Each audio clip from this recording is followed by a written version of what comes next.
Assalamualaikum warahmatullahi.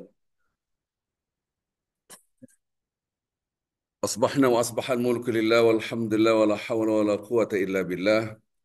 Asbahna ala fitratil Islam wa kalimatil ikhlas wa ala dini nabina Muhammadin sallallahu alaihi wasallam wa ala millati abina Ibrahim hanifan muslima wa ma kana minal musyrikin. Asyhadu an la ilaha illallah wa asyhadu anna Muhammadan abduhu wa rasuluh. Alaiha nahya wa alaiha namut wa fi sabiliha nujahid wa alaiha nalqallah. اللهم صل وسلم وبارك على رسولك الكريم حبيبنا المصطفى سيدنا محمد وعلى آله وصحبه أجمعين صلاة وسلاما دائمين متلازمين إلى يوم الدين أما بعد. Bapak Ibu yang cinta Allah Subhanahu wa taala, baik yang offline jemaah Masjid Al Husna ataupun jemaah Masjid Al Husna yang online, baik yang ada di Indonesia atau di Amerika atau di Kanada, kita bersyukur alhamdulillah. Yang di Indonesia mengucapkan asbahna wa asbahal mulku lillah walhamdulillah. Ya Allah, kami sampai pagi hari ini. Berarti harusnya tadi malam kita ada rasa. Jangan-jangan malam ini adalah malam yang terakhir dalam hidup kita. Maka rasa akan datang kematian itulah kita baru menjiwai alhamdulillah alladzi ahyana ba'dama amatana wa ilaihin nusyur. Betapa banyak kita mengucapkan kata-kata Alhamdulillah alladzi ahyana setiap pagi, tapi tidak ada rasa. Kenapa? Karena dengan terlalu percaya dirinya, overconfidence bahwa besok pagi saya masih hidup. Itulah kesalahan dalam kehidupan kita. Kita beriman, tapi hilang ketakwaan. Karena orang bertakwa merasakan jangan-jangan hari ini adalah kematian saya. Itulah orang bertakwa. Maka orang bertakwa selalu ingat akan kematian. Salam dan salawat selalu kita junjungan pada Nabi Muhammad Sallallahu Alaihi Wasallam. Baik Bapak Ibu, ini sudah lama kita tidak offline di Masjid Al Husna. Selama ini kita Zoom online saja. Dan hari ini Alhamdulillah kita bisa kumpul di sini. Mudah-mudahan ini membawa keberkahan kita. Setiap kajian, setiap habis salat subuh insya Allah. Kita membahas materi yang sebelum-sebelumnya yaitu tentang takwa. Ada dua pilar takwa. Dan takwa adalah affection, rasa. Bukan saya tahu, tapi saya merasakan. Orang beriman belum tentu bertakwa, maka selalu dipisahkan. Orang yang sholat, dia tahu bahwa dia menghadap Allah. Dia tahu dia membesarkan dan mengagungkan Allah. Dia tahu kata-kata Allahu Akbar, Allah Maha Besar. Tahu itu cognition, kafrinya adalah di kepala kita. Tapi orang yang beriman belum tentu bertakwa, artinya apa? Belum tentu dia punya rasa. Orang sholat tahu dia menghadap Allah, tapi belum tentu merasakan menghadap Allah. Orang sholat mengucapkan Allahu Akbar, dia tahu terjemahannya Allah Maha Besar, tapi hatinya belum tentu membesarkan Allah. Dia pikiran masalah-masalah dunia. Dia tahu memuji Allah, tapi belum tentu ketika kita sholat merasakan memuji Allah. Nah inilah adalah rasa. Maka ada dua rasa yang disebut dengan affection di dalam dada kita, bukan di kepala kita. Pertama, ma'iyatullah, rasa kebersamaan Allah. Yang kedua, seakan-akan kematian ada di depan mata kita. Subhanallah. Bapak Ibu yang cinta Allah Subhanahu wa taala, marilah kita hidupkan dua rasa ini. Kalaulah kemarin saya ingatkan kepada Bapak Ibu ada step-stepnya. Langkah-langkahnya pertama kali, ma'iyatullah, kita lihat segala sesuatu, kita kembalikan kepada Allah. Kita ngelihat tubuh kita, ya Allah ini dari Engkau. Semua dari Engkau. Rumah kita dari Allah. Harta kita dari Allah. Pasangan hidup kita dari Allah. Anak kita dari Allah. Cucu kita dari Allah. Yang kedua adalah memuji Allah. Yang pertama adalah tauhid rububiyah. Yang kedua tauhid uluhiyah. Mencipta hanya satu, tauhid rububiyah. Yang mengatur hanya satu, tauhid rububiyah. Yang memiliki hanya satu, tauhid rububiyah. Maka hasilnya adalah yang dipuji hanyalah satu.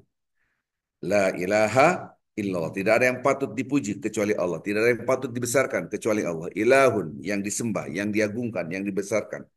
Maka Orang beriman belum tentu bertakwa. Kenapa? Orang beriman belum tentu dia melihat tubuhnya ini adalah milik Allah. Maka betapa banyak orang yang beriman dia sombong. Orang beriman belum tentu dia merasakan bahwasanya segala puji milik Allah. Semua pujian milik Allah. Maka dia tidak menunjukkan who am I. Harusnya demikian. Tetapi betapa banyak orang-orang mengatakan saya Muslim, saya mukmin, tetapi perilakunya menunjukkan who am I. Belum lagi ini baru step pertama, kedua, tauhid rububiyah, tauhid uluhiyah. Kemudian al-mas'uliyah. Jadi ketika kita melihat tubuh kita milik Allah, maka yang dipuji hanya Allah, tidak sampai di situ, belum selesai. Tubuh ini akan ada pertanggung jawaban. Mata kita, penglihatan kita semua ada. Maka mengingat pertanggungjawaban harus mengingat kematian. Maka orang beriman belum tentu bertakwa. Orang salat harus ingat kematian. Ini hadis Rasulullah Sallallahu Alaihi Wasallam dari Abu Musa Al-Ansari mengatakan bahwasanya Rasulullah Rasulullah Sallallahu Alaihi Wasallam datanglah seorang laki-laki pada Rasulullah Sallallahu Alaihi Wasallam. Waqala ya Rasulullah alimni wa ujiz. Ya Rasulullah ajarkan aku ilmu tapi jangan panjang-panjang. Subhanallah. Kemudian Rasulullah SAW bersabda, "Idza qumta fi salatika", kalau kamu sudah berdiri mau salat, fasalli salata muwadda'in. Salatlah seakan-akan salat yang terakhir. Kalau Anda jalan-jalan ke Mesir, di masjid manapun, pasti imamnya mengingatkan salatlah salat yang terakhir. Maksudnya apa? Salat setelah salat adalah wafat. Maka salat itu akan lebih khusyuk apabila kita meyakini setelah salat adalah kematian kita. Tapi kadang-kala kita miss, kelupaan. Nah, disitulah runtuhnya ketakwaan, bukan keimanan. Maka ya alladzina amanu taqullaha haqqa tuqatih. Hai orang-orang beriman, bertakwalah dengan sebenar-benar takwa. Benar-benar rasakan Anda satu bersama Allah, benar-benar rasakan bahwasanya kematian ada di depan mata kita. Kemarin kita sudah melihat hadis-hadis tentang doa-doa. Semua doa-doa pagi dan petang menunjukkan kita harusnya idealnya mengingat kematian. Hari ini yang di Indonesia, detik ini yang di Indonesia kita dalam keadaan pagi hari. Kita harus berpikir jangan-jangan ini pagi yang terakhir, siang yang terakhir. Jangan-jangan sore hari kita sudah dipanggil oleh Allah. Itu harus ditumbuhkan. Itulah yang namanya takwa. Maka ketika nanti pagi hari kita mengucapkan asbahna wa asbahal mulku, ya Allah alhamdulillah kami sampai pagi ini. Kemudian ketika sore hari amsayna wa amsal mulku, ya Allah alhamdulillah terima kasih sampai sore hari ini. Begitulah seterusnya, begitulah seterusnya. Sampai pun kita tidur, jangan-jangan ini tidur habis itu nggak bangun-bangun lagi wafat. Ya Allah, Bismika dengan nama Engkau berarti ma'iyatullah, rasa kebersamaan Allah. Bismikallahumma ahya, aku hidup dengan nama Allah. Amut, amut adalah aku mati, maksudnya tidur. Maka bangun tidur adalah Alhamdulillah alladzi ahyana ba'dama amatana wa ilaihin nusyur. Maka kita harus bersyukur ya Allah masih hidup. Biasanya hanya di lisan saja Alhamdulillah alladzi ahyana tanpa ada perasaan yang mendalam. Perasaan yang mendalam itu akan tumbuh apabila kita jangan-jangan hari ini adalah kematian saya. Jangan-jangan ini adalah tidur yang terakhir, habis itu nggak bangun-bangun lagi. Maka kita bangun rasa bahwasanya kematian, kehidupan adalah pemberian dari Allah. Rasa dikasih inilah yang kadang-kala kita hilang karena merasa memiliki. Maka paradigma fujur adalah merasa memiliki. Paradigma takwa ini semua milik Allah. Ini paradigma, kerangka berpikirnya. Bapak Ibu yang cinta Allah Subhanahu wa taala, orang bertakwa itu bukan berarti dia malaikat. Dia tidak punya hawa nafsu, tidak, tetap dia manusia. Fa'alhamaha fujuraha wa taqwaha. Ada unsur fujur, ada unsur takwa. Dia tetap manusia. Dia tetap ada marah, bukan berarti hilang kemarahan. Maka di dalam redaksi Al-Quran menjelaskan orang bertakwa tetap manusia. Punya hawa nafsu, punya syahwat. Bisa bersalah, bisa bersalah. Kullu bani Adam khata, wa khar khatain at-tawadun. Semua manusia pasti bersalah. Tidak ada satu pun yang tidak berbuat kesalahan. Subhanallah. Bukan berarti la'allakum tattaqun agar kalian menjadi malaikat yang suci. Tidak. Tidak lepas dari diri kita adalah hawa nafsu. Maka itu pernah saya singgung di Jalan Tol TBC Matupang di Jakarta Selatan ada tulisan besar sekali ketika awal Ramadan. Puasa mampu menghilangkan amarah. Nestle, ini iklan. Gitu kan. Ini saya katakan, ini kata-kata yang salah. Gitu kan. Puasa tidak mampu menghilangkan amarah. Karena amarah itu tidak bisa dihilangkan.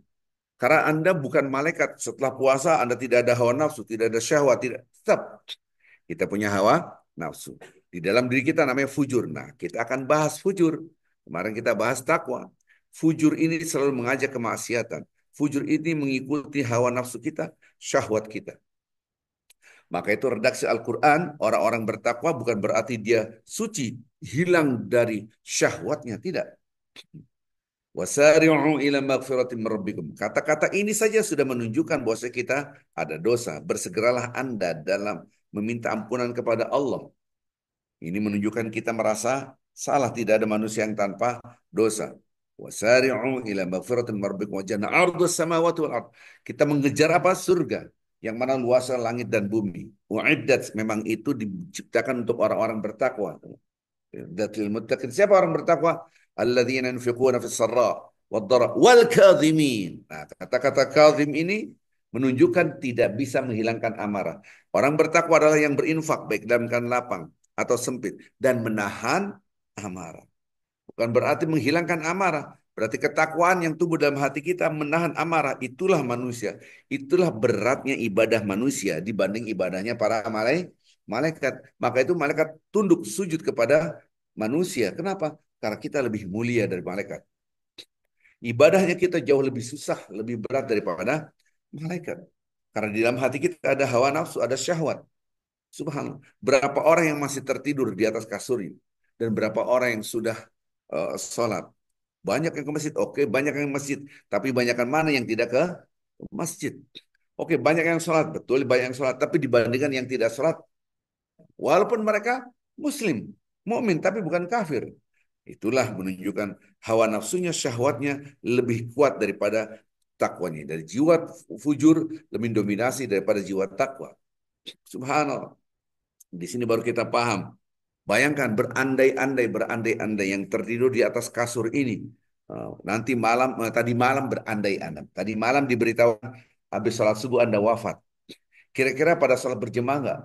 Berjemaah. Kenapa? Mengejar pahala berlipat kali ganda. Coba bayangkan, apabila Anda sholat sendiri, sholat subuh sendirian, hanya dapat satu. Sholat berjemaah, sholatul jamaati afdal min sholatul fardhi bi 27 darajah. 27 kali lipat. Maka dia akan sholat lagi, sholat lagi, sholat lagi. Bayangkan seandainya Anda sholat subuh satu kali, dua kali, sampai 27 kali. Capek banget. Nah, kita Anda sholat subuh dua rakaat, tapi pahalanya berlipat ganda. Artinya apa? Rasa kematian akan datang itu hilang. Maka itu fujur selalu satu, menghilangkan rasa. Rasa apa? Menghilangkan rasa kebersamaan dengan Allah. Yang kedua, fujur selalu menghilangkan rasa. Menghilangkan rasa apa? Bahwasanya kematian Anda masih lama. Masih lama. Tenang aja, Anda masih akan hidup lama. Gitu. Nah, inilah yang berbahaya sekali. Coba bayangkan. Mohon maaf, bapak-bapak, ibu-ibu, di sini kan banyak yang sepuh-sepuh, yang online banyak yang sepuh tuh. Ya. Tuh, Dokter Nawan juga udah sepuh gitu kan. Subhanallah yang di New York nih. Bu Reti, Pak, apalagi Pak Dedi yang di di Vancouver ini. Sepuh banget. Subhanallah. Ini jangan tersinggung yang sepuh karena kematian bisa saja datang kepada yang lebih muda. Betapa banyak orang yang sudah berumur, saya lah, enggak usah orang lain, saya lah gitu kan. Udah lebih setengah abad ini kan, hampir masuk 60. Rasanya seakan-akan kehidupan kita seakan-akan masih anak SMP, SMA. Seakan-akan hidup masih panjang. Itulah fujur yang menguasai diri kita.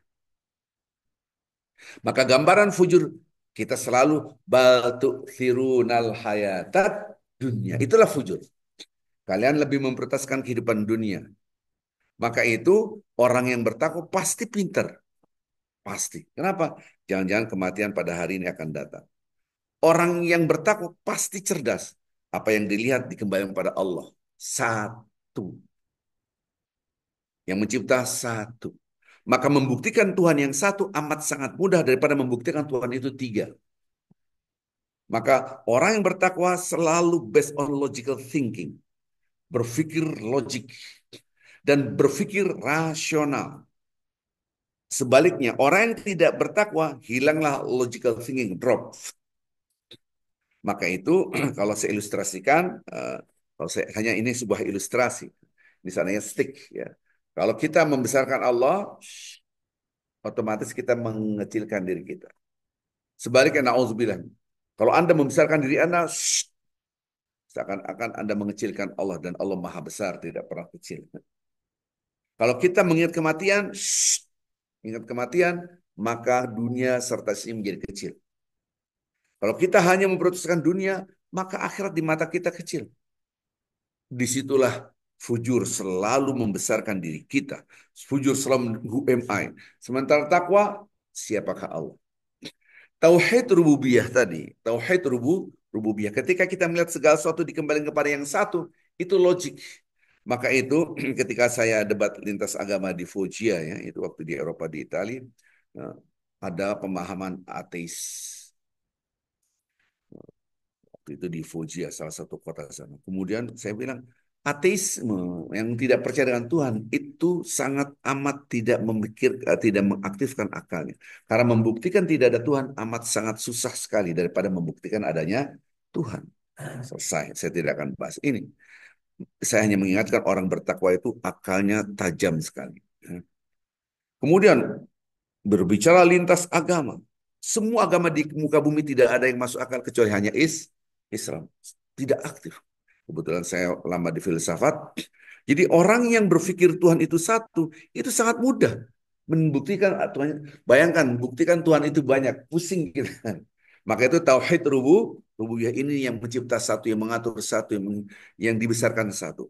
Maka ketika kita melihat segala sesuatu dikembalikan kepada Allah, namanya tauhid rububiyah. Maka yang dipuji hanya Allah, namanya tauhid uluhiyah. Jadi mengembalikan alam semesta yang mencipta, yang mengatur satu adalah tauhid rububiyah. Maka Allah yang satu yang kita yakini dia mencipta, dan Allah yang satu ini yang kita puji saja. Dan Allah ini akan menanyakan summalatus alunna yauma idzin. Semua nikmat akan ditanya. Maka ingat kematian, ingat akhirat. Fujur menghancurkan itu semua. Fujur tidak. Tidak usah Anda berpikir. Ini milik Anda, tubuh-tubuh milik Anda, harta-harta Anda. Semua milik Anda. Itulah fujur. Fujur itu apa? Hawa nafsu kita, syahwat kita. Jadi kalau melihat segala sesuatu adalah milik saya, milik saya, milik saya, akhirnya saya yang punya, saya yang mengatur. Tapi segala sesuatu adalah milik Allah, milik Allah, milik Allah, milik Allah, maka segala sesuatu milik Allah, Allah yang punya, Allah yang mengatur. Itu masalah ma'iyatullah, kebersamaan dengan Allah. Fujur menghancurkan bahwasanya kita akan ada kematian. Bayangkan, ada orang umur 80 tahun lebih. 80 tahun lebih ini 80 tahun lebih sudah di atas kasur di rumah sakit. Ini 8 ini jemaah sebetulnya. Nah, udah udah ngos-ngosan begitu. Kita tengoklah, kita jenguk bareng-bareng. Subhanallah. Ini mohon maaf nih Bapak-bapak. Udah 80 tahun, apa yang dikatakan? Uh, ada jemaah saya single, kamu cantik sekali. Mau nggak nikah sama saya? Bayangin, umur 80 tahun seakan-akan dia masih umur 17 tahun. Padahal kematian sudah di depan mata. Betapa banyak kita bertambah umur harusnya semakin dekat kematian harus ingat kematian. Fujur tidak menghancurkan. Seakan-akan kita hidup masih lama. Maka itu menjadilah dunia besar. Kalau dunia menjadi besar, akhirat menjadi kecil. Ini yang saya katakan. Kalau kita membesarkan akhirat, dunia menjadi kecil. Tapi kalau kita membesarkan dunia, akhirat menjadi kecil. Ketika akhirat menjadi kecil, gampang tersinggung. Merasa ini aku punya kekuatan, ini aku punya power, ini aku punya kuasa. Nah inilah yang terjadi akhirnya menjadi penyakit hati. Subhanallah. Oleh karenanya Bapak Ibu yang cinta Allah SWT, kita harus mengerti musuh yang ada di dalam diri kita. Musuh dalam diri kita itu yang namanya hawa nafsu dan syahwat tidak bisa di-uninstall. Tidak bisa dibuang. Karena itulah ujian buat kita semua. Lanjutkan ayatnya tadi. Wal kadhimin al ghaid wal afina anin nas wallahu yuhibbul muhsinin. Walladzina idza fa'alu fahishatan au dzalamu anfusahum. Ini menunjukkan bahwasanya orang bertakwa juga manusia. Dia berbuat kekejian, fahisyah. Dia berbuat dosa. Au dzalama zakarullah, bedanya orang yang bertakwa dan tidak ketika berbuat dosa astagfirullah. Ya Allah astagfirullah. Ya Allah, kenapa gitu? Nah, itulah takwa. Rasa bersama dengan Allah, kemudian kita merasakan ya Allah, ampun ya Allah. Inilah redaksi Al-Quran. Walladzina idza fa'alu fahishatan aw dzalamu anfusahum dzakaru fastaghfaru lidzunubihim wa man yaghfiru dzunuba illallah. Walam yusirru ala ma fa'alu wa hum Ini karakteristik orang performance standar, bukan karakteristik. Performance orang standar karena dia merasa selalu bersama Allah. Selalu bersama Allah inilah yang hilang dari diri kita. Rasa bukan tahu. Merasakan kematian ada di depan kelopak mata kita inilah yang hilang. Maka ketika kita sholat, kita merasakan selalu bersama Allah Azza wa Jalla. Merasa bersama Allah adalah pilar satu takwa. Jangan-jangan siang ini kematian saya. Itulah namanya takwa. Tapi kalau Anda merasa masih lama, saya sehat, kuat, tenang. Seakan-akan Anda masih umur 10 tahun. Walaupun realitanya kita sudah umur 70 tahun mungkin, 80 tahun mungkin. Nah inilah yang dihancurkan. Dihancurkan oleh apa? Fujur. Rasa kebersamaan Allah hilang. Rasa bahwasanya kematian ada di depan kelopak mata kita hilang. Rasa ini yang menghilangkan apa? Hawa nafsu kita, syahwat kita. Maka fa'alhamaha fujuraha wa taqwaha. Fujur dan takwa selalu seperti ini. Selalu seperti ini. Bayangkan apabila kita dikuasai oleh fujur. Subhanallah, berandai-andai, berandai-andai. Setelah sholat zuhur kita wafat. Seandainya jam 1 siang saya wafat. Tapi saya didominasi oleh fujur. Masih lama, saya sehat, kuat saya. Nggak bisa lari pagi, sehat. Habis itu sarapan, pakai telur, pakai madu. Siangnya wafat. Bisa terjadi? Banyak. Banyak sekali. Maka ketika dia merasa sehat, waktu azan, setar aja lah. Gampang, ntar bisa sholat sendiri. Belum sholat, sudah datang ajal. Nah, kan sholat zuhur masih bisa jam 2. Bisa sholat sendiri. Padahal datang ajalnya jam 1 siang. Dia sehat. Ini pengalaman saya ya. Orang-orang mengatakan Ustaz Arvin, dikit lagi wafat, pasti wafat. Karena waktu itu saya jadi imam di New York itu banyak sekali yang wafat. Waktu pas sebelum meledaknya COVID, saya masih di sana. Kemudian meledak COVID, saya di sana gitu kan. Jadi ketika itu korban COVID sangat amat banyak sekali gitu kan di New York. Nah, Pak Bu Nawan yang di sana pasti tahu semua. Saya masuk rumah sakit. Orang udah mengatakan, wah wafat ini, wah yang satu meninggal, yang namanya rumah sakit di UGD itu, uh, manusia banyak sekali ya, udah kayak perang, sis kayak perang. Saya bilang, ya Allah, wafat. Apa yang terjadi kalau kita yakin hari itu wafat? Istighfar. Astagfirullah, astagfirullah. Saya nggak bisa duduk, nggak bisa berdiri, nggak bisa, wah, ini terit, terit, udah berzikir terus. Kenapa Anda selalu berzikir? Karena kita yakin jangan-jangan habis ini wafat datang soal waktu sholat langsung saya tamam udah nggak bisa berdiri. Kalau habis sholat Allah Akbar. Begitulah orang yang bertakwa selalu mengingat kematian. Betapa banyak kita tidak merasakan ini. Jadi rasa selalu bersama Allah, rasa selalu ingat kematian. Maka ada redaksi Al-Quran yang sangat amat pendek sekali yang mendeskripsikan tentang takwa amat sangat pendek sekali. Siapa orang bertakwa? Alladzina yakhshawna rabbahum bil ghaib wa hum minas sa'ati musyfiqun. Nanti Bapak Ibu buka surat 21, surat Al-Anbiya ayat 49. Yaitu mereka itu takut sama Allah padahal nggak melihat Allah. Mereka takut hari pembalasan padahal masih di dunia. Maka dua pilar takwa ini ma'iyatullah gitu kan. Rasa kebersamaan Allah, Anda di depan Anda ada Allah dan akan ada di depan Anda kematian. Kemarin pada pagi kita sudah mencuplik beberapa hadis Rasulullah SAW ya, yang memberikan wasiat filsafat hidup, prinsip hidup, pegangan hidup kepada Abdullah bin Abbas. Mau nggak saya kasih kamu filsafat? Mau, pegangan hidup mau ya Rasulullah. Maka Rasulullah bersabda, ihfadillah yahfadka. Ihfadillah tajidhu tujahaka.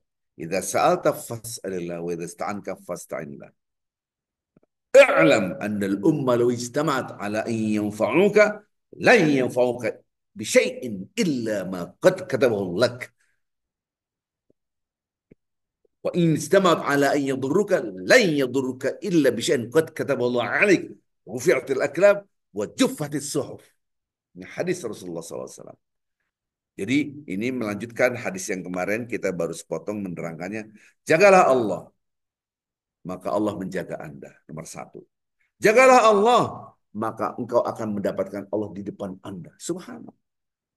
Ini yang kemarin kita sudah jelaskan. Kalimat jagalah Allah adalah menjaga aturan-aturan Allah. Jadi kita jangan sampai maksiat. Jangan, jaga. Walaupun di dalam hawa nafsu kita ada harus kita tahan.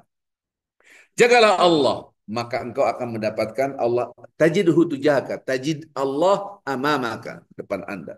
Seakan-akan ada di depan Anda. Maksudnya adalah selalu berzikir, baik dalam keadaan berdiri, duduk, berbaring. Selalu membaca kitab suci Al-Quran.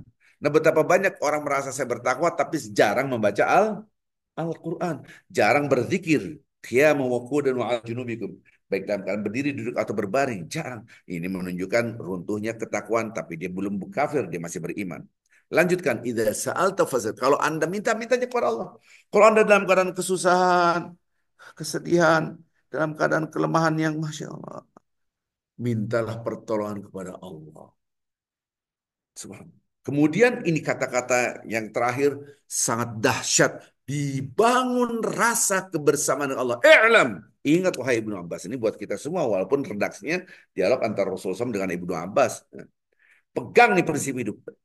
Lau ijtamatul ummah. Seandainya seluruh manusia di muka bumi ini memberikan manfaat. Mereka sepakat untuk memberikan sesuatu kepada Anda. Manfaat. Sekali-kali mereka lain yang fauqa illa bisya'in qad kataballahu lak, kecuali Allah sudah menentukan kebaikan yang Anda akan terima. Jadi walaupun mereka sepakat untuk memberikan kebaikan, mereka tidak akan bisa memberikan kebaikan apapun. Sepakat Anda akan dikasih sesuatu oleh manusia, semua sepakat. Kalau Allah mengatakan tidak, ya tidak. Subhan. Ini menunjukkan berarti apa? Rasa kebersamaan Allah. Kenapa? Tahu dari mana? Dari redaksi yang pertama, Anda bersama Allah. Kalaulah manusia, seluruh manusia di muka bumi ini bersepakat untuk membahayakan diri Anda. Sekali-kali mereka tidak akan bisa membahayakan diri Anda kecuali apa yang sudah ditentukan oleh Allah. Saya dihina, saya dikhianati, saya digibahin, diomongin, difitnah. Arifin begini-gini, Arifin begini. Ada Allah. Kenapa Anda gelisah? Silakan Anda menghina saya, silakan Anda menghibahin saya, silakan Anda fitnah saya, silakan. Kenapa? Ada Allah. Tidak akan membahayakan diri saya. Kalaupun ada bahaya diri saya, itu sudah ditentukan oleh Allah di Lauhul Mahfuz. Tahu dari mana Lauhul Mahfuz? Rufi'atil aqlam wa juffatis suf. Diangkatlah pena-pena dan lembaran-lembaran menjadi kering. Ini maksudnya sudah tertulis di Lauhul Mahfuz. Sudah tertulis dari sana, nggak bisa dirubah. Kenapa Anda sedih ketika ada orang membunuh saya? Ya, ini pengalaman-pengalaman di hutan, udah parang di depan. Wah, ini tinggal mati ya. Ada Allah. Rasa kebersamaan Allah ini yang disebut dengan takwa. Nah, kadang-kala taruhlah kita sholat zuhur. Rasa kebersamaan Allah, rakaat pertama Allah. Rakaat kedua belum tentu Anda merasakan bersama Allah. Tapi pasti Anda bisa Al-Fatihah. Karena Anda Al-Fatihah di sini. Bacaannya Subhanallah azim di sini, ber'a'la di sini. Sami Allah liman hamidah, semua bacanya di sini. Harusnya bacaan doa kita bukan di sini lagi, tapi di dalam hati kita. Rasa.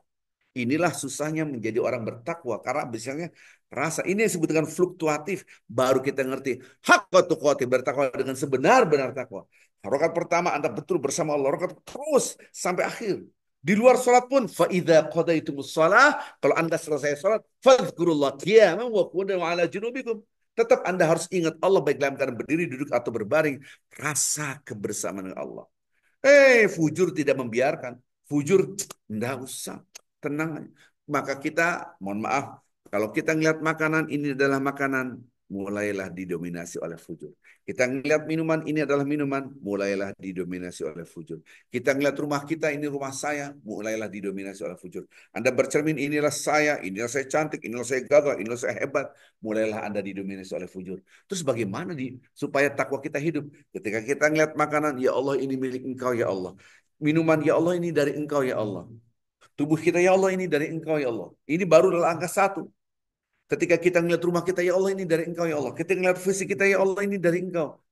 Lanjut, maka lanjutnya yang dipuji hanya Engkau, yang dibesarkan hanya Engkau, yang diagungkan hanya Engkau, yang disembah hanya Engkau. Nah, kebanyakan kita enggak. Saya, saya merasa berkuasa. Saya ini punya harta, saya ini punya.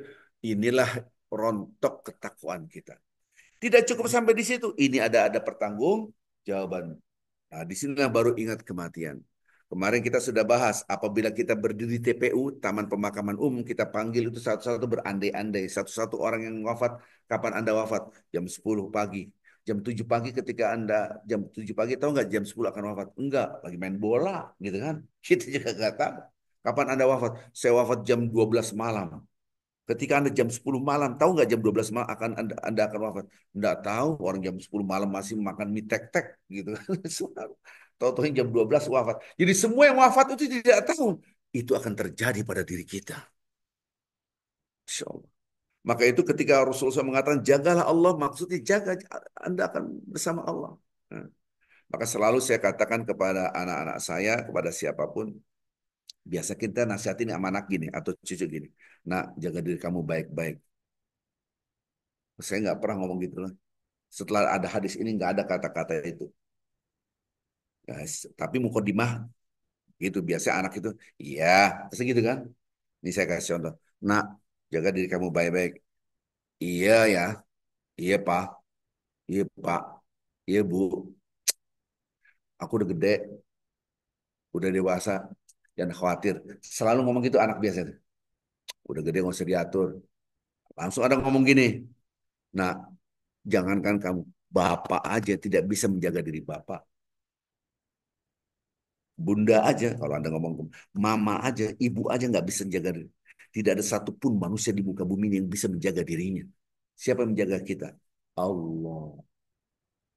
Itu yang disebut dengan la haula wala quwata illa kita ini tidak punya kekuatan. Wala ya'udhu hifdhuhuma wa huwal aliyul azim. Ayat kursi tahu semua. Anda jangan merasa saya, jangan anak-anak, kamu anak saya gitu kan. Tidak bisa menjaga diri saya. Semua manusia sampai pun Rasul, iya. Yang menjaga Rasul siapa? Allah yang disebut dengan ma'asum. Subhanallah. Kita tidak bisa menjaga diri kita. Nah, siapapun tidak bisa menjaga diri. Jangan merasa, udah nggak usah bayang ngomong, aku udah gede. Jangan begitu. Langsung skakster. Saya saja sebagai orang tua kamu tidak bisa menjaga. Jadi gimana cara menjaga diri? Berzikir. Pertama kali meningkatkan ibadah-ibadah yang wajib menjadi sunnah. Wajib harus dipegang. Kalau Anda tidak menjalankan yang wajib, otomatis tidak bisa menjaga diri kita. Insya Allah hari Senin kita akan kajian tentang bagaimana menjaga diri kita. Jadi, ihfazillah yahfazka. Jagalah Allah, maka Allah menjaga kita. Jangan merasa saya sudah tahu, saya sudah hebat, seseorang ustadz. Tetap aja ustadz juga punya hawa nafsu, ada syahwat. Katakan la haula wala quwata illa billah. Ini disebut dengan hauqalah. Maka orang yang selalu berhauqalah mengucapkan la haula wala quwata illa billah, dia akan mendapatkan kekuatan dahsyat dari Allah. Perbanyaklah di subhanallah walhamdulillah wala ilaha illallah Allah akbar wala haula wala quwata illa billahil aliyil azim. Terima kasih. Ini saya sengaja agak panjang sedikit karena ini adalah hari Jumat yang tidak ada kajian setelah ini karena setiap hari dari Senin, Selasa, Rabu, Kamis, Jumat itu kita ada tahsin setiap hari. Ini sudah berjalan bertahun-tahun ya. Sejak saya di New York ketika itu ada COVID, uh, jadi kita tidak bisa banyak aktivitas, akhirnya pakai Zoom. Ya. Dan sampai sekarang masih jalan. Insya Allah Bapak Ibu kajian kuliah subuh kita akan lanjutkan hari Senin pagi insya Allah. Senin, Selasa, Rabu, Kamis, Jumat. Senin, Selasa, Rabu, Kamis, Jumat. Sabtu dan Ahad kita tidak diadakan karena banyak masjid-masjid ada kegiatan kuliah subuh di masjid-masjid. Maka di Zoom-nya tidak ada. Biarlah kita waktu untuk ke masjid kita dengarkan kuliah subuh. Tapi jarang-jarang kalau Senin, Selasa, Rabu, Kamis. Ya. Jumat, jarang-jarang ada kuliah subuh di masjid, maka kita isi. Jemaah Al-Husna dimanapun berada, baik yang di Indonesia, di Amerika atau di Kanada, ataupun dimanapun berada, ya ada juga yang di Australia ini, ya. Mudah-mudahan ini bermanfaat buat kita. Ingat, ada musuh di dalam diri kita. Siapa itu musuh kita? Yaitu yang disebut dengan fujur. Fujur itu selalu mengatakan Anda masih panjang umur Anda. Ya, Subhanallah. Padahal kita sudah banyak di sini, udah setengah abad lebih ya. Rasakan jangan-jangan kematian datang hari ini. Maka tumbuhlah takwa pada Allah. Tapi fujur menghancurkan. Masih lama ente. Gitu. Ini kasus ketika saya sakit-sakitan. Ayo, semangat, semangat. Kuat, kuat. Yang ngomong gitu wafat duluan. Saya masuk rumah sakit. Setelah sekian hari, 1 hari, 2 hari, hari ketiga dia wafat. Jadi ini ketika COVID-19. Mudah-mudahan kita termasuk hamba-hamba Allah yang dicintai oleh Allah, yang selalu berzikir baik dalam keadaan berdiri, duduk atau berbaring. Subhanakallah bihamdik, asyhadu an la ilaha illa anta astaghfiruka wa atubu ilaik. Sampai ketemu hari Senin pagi. Assalamualaikum warahmatullahi wabarakatuh.